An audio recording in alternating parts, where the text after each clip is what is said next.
Let's quest! What? Wait, so that cat is happy? Tomodachi! What is wrong with him? That's actually pretty sad.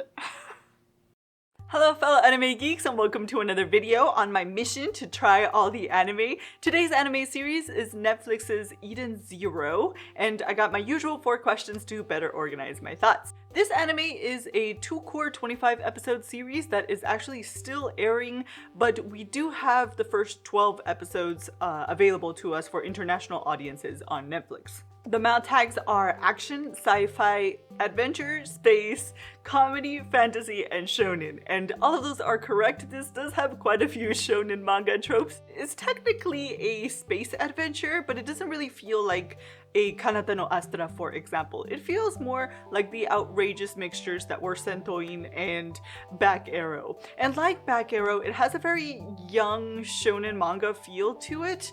Not wholesome young like Iruma-kun, but like lighthearted, kind of superficial, quick to action young. In fact, it was so lighthearted and makes so many tropes, I thought that maybe this could be a parody, but apart from the occasional shonen manga gag, it didn't really feel like a comedy to me. This is also the newest work from the fairy tale mangaka, so unless he's just completely changed his writing style and genre, I'm just gonna go with space, action-adventure shonen. In terms of plot and story, I think it's important to mention that this seems to be in the same Mashima Sensei universe as Fairy Tail and presumably Rave. Not only do we get his distinctive art style and character types, we also just sometimes get the same characters. That really is happy in the poster, and I don't think it's any coincidence that the Space Pirate Queen looks like Elsa. However, these are different iterations of those same characters, and although it's been a while, I do seem to recall that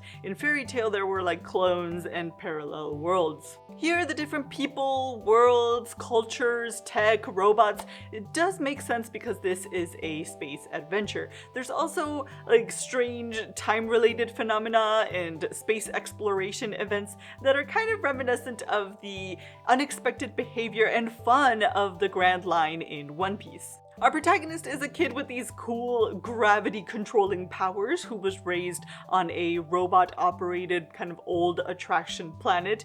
His adventure begins though when a daring vlogger and her cat show up to do one of their streams on this planet. After some coercing, they set off to register him with the Adventure Guild, and they end up gathering a crew as they do their planet-hopping journey to try to find this elusive entity called Mother. Our protagonist introductory story is actually pretty touching, and I'm not gonna spoil it, and despite him being pretty naive and silly, his powers are sufficiently cool, so I was really excited to hear the explanation of this world's magic system.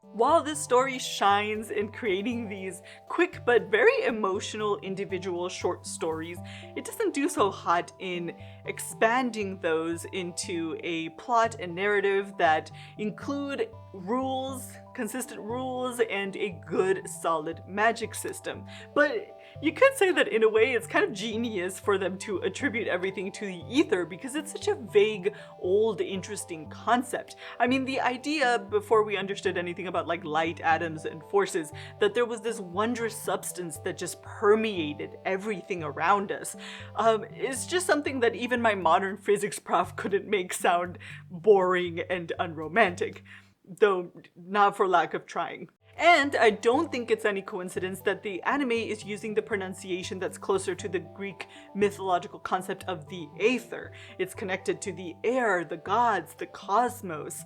However, not explaining how this world's ether is able to just create solid matter out of nothing, non-lethal bullets, allowing a person to control a classical force, and then creating a universe-wide wireless network that allows you to stream your vlog from any planet. Yeah, sort of a miss. So, is it worthwhile? Well, look, I have to say, there's actually an element of fun to this, right? If, like with Back Arrow, that similarly mixed a bunch of stuff and you just never really knew what was gonna happen, I just accepted that anything goes, Just lay back, relax, have fun, and take whatever they're gonna throw at you.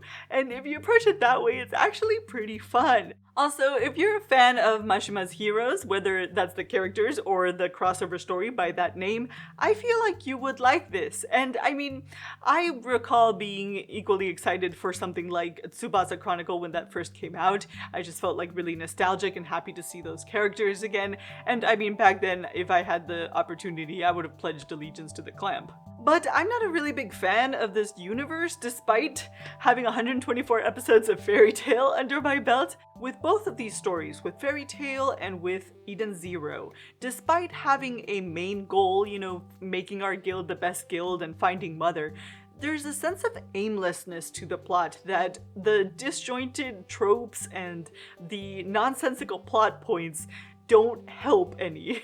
I mean, if before we stormed the Black Gate, another Boromir showed up, and then Bombadil took us to the land of the Vala for a while, and then another Boromir showed up, and then we just ditched everyone and everything for 7 years, I think I would have stopped reading The Lord of the Rings. And from what I've seen, I'm not really feeling more sense of trust with the story that it's gonna be any more coherent than that. So I think I'm gonna pass on this one. And on that note, I'll catch you in the next video.